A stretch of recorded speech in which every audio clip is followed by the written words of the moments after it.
Mission. I'm Miranda, and I'm really glad that you've tuned in with us today. Meizon is a Greek word that means greater.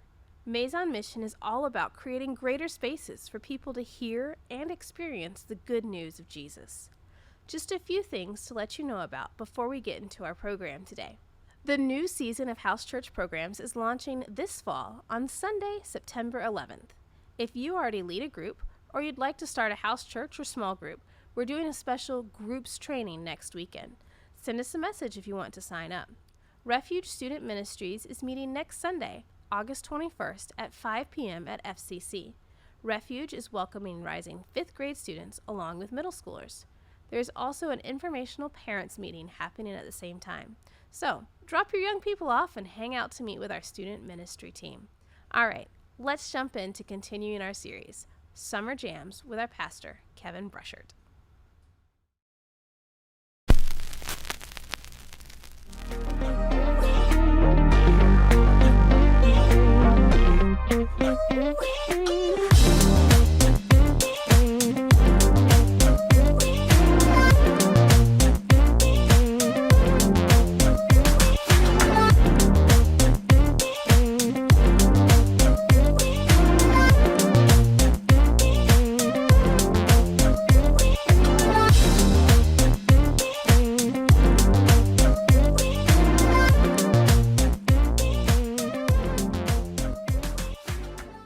So my grandparents were pretty amazing people.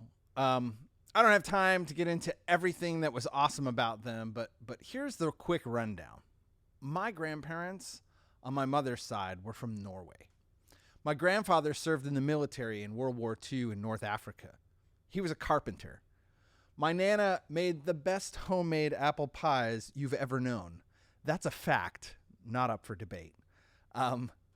I was extremely blessed to have known them both when I was a little kid. We spent summers at a summer camp with them on a lake in New Hampshire. My pop, he taught me how to sail there, and they were both a huge influence to me and to my faith. My Nana was a singer. She sang in church, and she loved music, though she didn't like the guitar very much. In fact, she pretty much despised it. She would say that the guitar had no place in the church. So if she could only see us now. Sorry, Nana. I remember hanging out at my Nana's house, and she would play Handel's Messiah on the record player in her living room, and I would get caught up in the music with her. My grandfather was stern. He was never wavering. He said what he meant, and he meant what he said. In that, he was very prophetic. He knew what it was that God was saying to him, and he never went against it. He was a man of conviction. There was an ethic that they lived out in front of me that made such a deep impact and impression on me. Even though I was still a child, I was old enough to remember when they passed away. My pop died of cancer in early 1985, and my Nana passed not quite 2 years later at the end of 1986 after a long fight with lymphoma. I remember that they had this plaque in their house, and it had a quote on it from Albert Einstein, and it said this: "What is right is not always popular, and what is popular is not always right." That quote burns in my memory as not only a defining statement about the kind of people my grandparents were, but also as a reminder to me as I grew up. It applies to so many things. We're going to look at a passage in the Old Testament today, in the book of Daniel, chapter 3. And I won't read the whole story, but this is one that I know we all might know. If you've been in church for a minute, or if you've ever watched the VeggieTales, you probably know this one. It's the story of Shadrach, Meshach, and Abednego, or Rakshak and Benny in the VeggieTales universe. The king at the time, King Nebuchadnezzar, he built this statue. It was a giant idol that was a symbol to the people of his great power. And he had a great big party to commemorate this giant statue, and there he demanded that when the band began to play, all the people would bow down and worship this shrine. Now, anyone who didn't bow down to the statue would be thrown into a giant furnace. Our friends, Shadrach, Meshach, and Abednego, refused to bow down, and they were brought before Nebuchadnezzar, who questioned and threatened them even more. And so I'm going to start here at verse 16. Shadrach, Meshach, and Abednego answered King Nebuchadnezzar, "Your threat means nothing to us. If you throw us in the fire, the God we serve can rescue us from your roaring furnace and anything else you might cook up. But even if he doesn't, it wouldn't make a bit of difference, O king. We still wouldn't serve your gods or worship the gold statue you set up."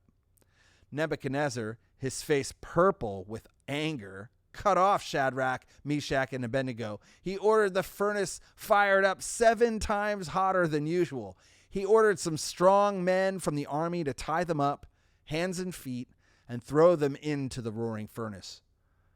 Shadrach, Meshach, and Abednego, bound hand and foot, fully dressed from head to toe, were pitched into the roaring fire. Because the king was in such a hurry and the furnace was so hot, flames from the furnace killed the men who carried Shadrach, Meshach, and Abednego to it, while the fire raged around them.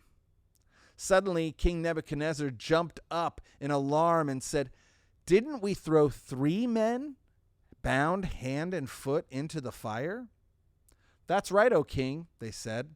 "But look," he said, "I see 4 men walking around freely in the fire, completely unharmed. And the 4th man looks like a son of the gods." Nebuchadnezzar went to the door of the roaring furnace and called in, "Shadrach, Meshach, and Abednego, servants of the high God, come out here." Shadrach, Meshach, and Abednego walked out of the fire. It goes on to say that not only did they walk out, but the fire hadn't touched the 3 men. Not a single hair singed, no marks on their clothes, not even the smell of fire on them.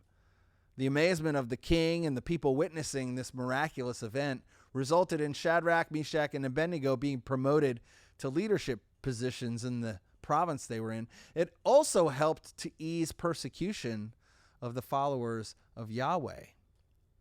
Sometimes power only speaks one language, and that's more power. Let me explain that. Sometimes you can't get the attention of people who are so self-absorbed and consumed by the sound of their own voice and the agenda of their own ego without countering it with just pure supernatural power. Sometimes you need a miracle in order to really see God. Shadrach, Meshach, and Abednego were not the cool kids. In fact, the only way that Nebuchadnezzar even knew about them was because of a group of fortune teller accusers that were in the crowd and called them out. I imagine that Shadrach, Meshach, and Abednego probably recognized that what was going on around them was not good. They were convicted. They knew that it was going against everything that they believed.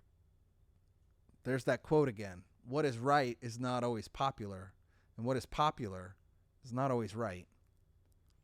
When I started to take my faith more seriously in high school, and even now, when I look back throughout my life, I can confidently say that the times when I've had to stand up for the Jesus way, those have been some of the most difficult and challenging times in my life. The Jesus way isn't cool. The Jesus way isn't popular. I say this a lot to the teams that I work with. We want the easy path. We want the path of least resistance. When we're on the hunt for successful outcomes, we usually look for the lowest hanging fruit. But following Jesus is different. If you want to really do the Jesus thing, it's going to be harder. It's going to be messy. It's going to be more challenging, and it's going to be exhausting. But I'll tell you firsthand, the results are going to be outstanding. Because when we do the harder things, the messier things, and we allow Jesus to actually get in there to the deep, dark places, and he shines his light in there, things change. We're blessed. We're transformed and changed. I've always been someone who is compelled to stand with those who no one else will stand with. Sometimes following the Jesus way has meant that I've had to stand up to other believers and even the church itself.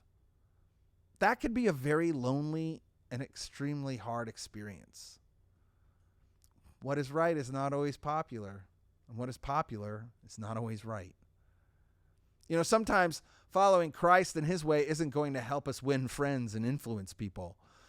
Sometimes we want Christ to extend down to us a ladder so we can climb up the ranks and achievements in order to level up. But instead of a ladder, Jesus points his most zealous followers to a cross. The beautiful thing is this: that cross is not a cross that we bear alone. No. Remember, his yoke is easy and his burden is light. God is for us and God is with us. Christ isn't dropping a cross in our lap and walking away. No, he bears our grief, our shame, our hardship, and our pain. God doesn't leave us in our mess. He's with us in the mess. He is with you. I want to tell you the story of a simple Austrian farmer named Franz Jägerstätter. There's a great film called A Hidden Life that came out a few years ago that also shows this story. A devout Catholic, husband, father of 2 girls. Franz lived in Germany and wrestled with the dilemma of being called up to fight in World War II for the Nazi German armed forces. He was strongly opposed to the Nazi Party. He begrudgingly went to training after being drafted, but wouldn't fight in the war. Because of the demand of total loyalty by the Nazi regime, Franz was told to pledge his allegiance to Hitler.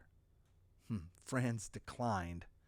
He was placed in jail, where his own priest visited him and begged him to reconsider his choice, telling him to think about his family and stand with his fatherland by submitting to the Nazi orders. Franz remained in jail as he continued to deny Hitler and the Nazis. Back at home, his wife and children were ridiculed by their townspeople for Franz's dissension, labeling him a traitor. On July 6th, 1943, Franz Jägerstätter was eventually executed at Brandenburg-Gordon Prison. He wrote a letter to his priest, and in it said this: "Not everything which this world considers a crime is a crime in the eyes of God. I have hope that I need not fear the stern judge because of this crime." Makes me think of that quote again. What is right is not always popular. What is popular is not always right. When Shadrach, Meshach, and Abednego were in the furnace, it says that there was another one in the fire with them.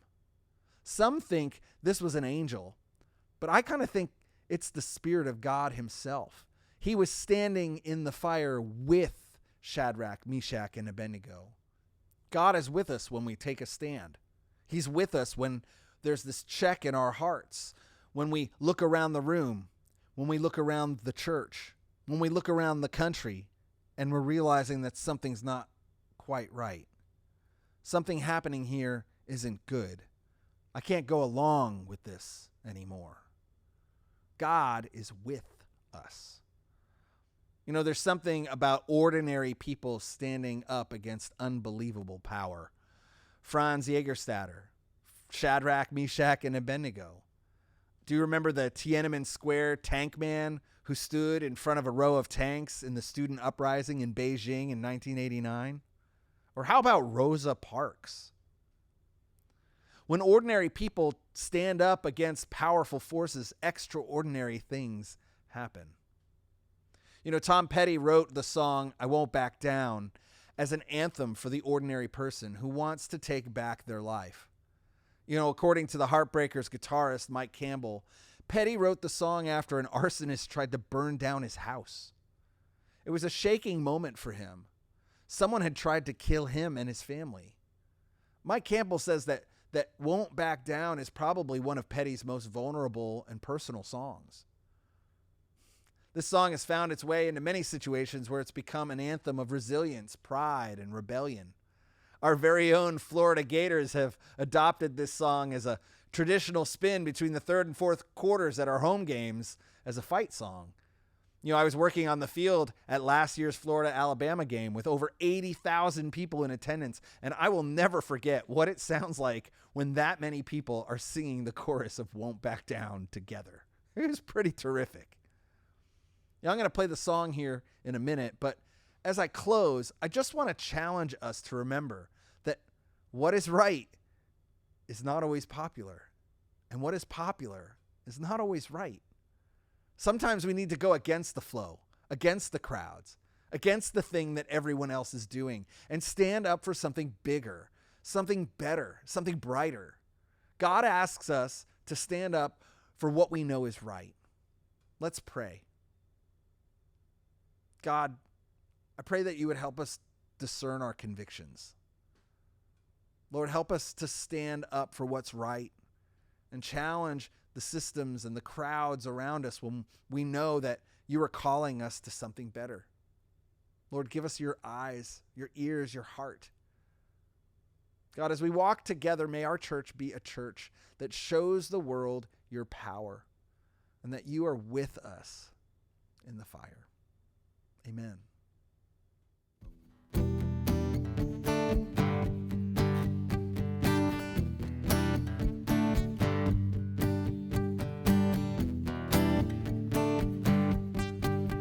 No, I won't back down. No, I won't back down. You can stand me up at the gates of hell, but I won't back down. No, I'll stand my ground. Won't be turned around. And I'll keep this world from dragging me down. Gonna stand my ground.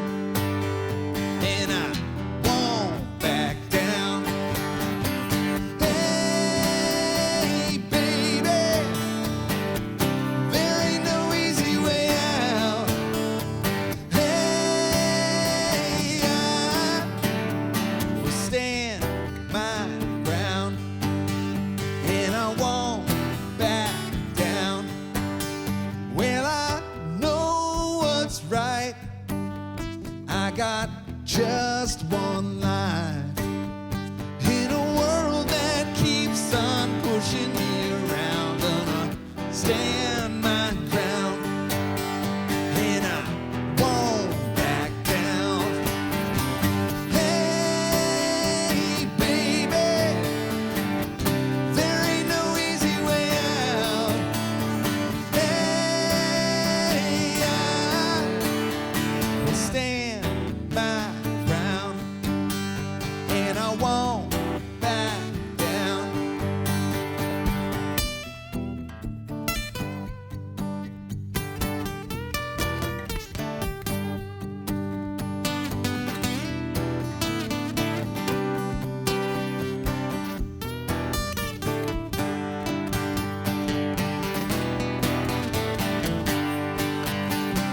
Hey, baby,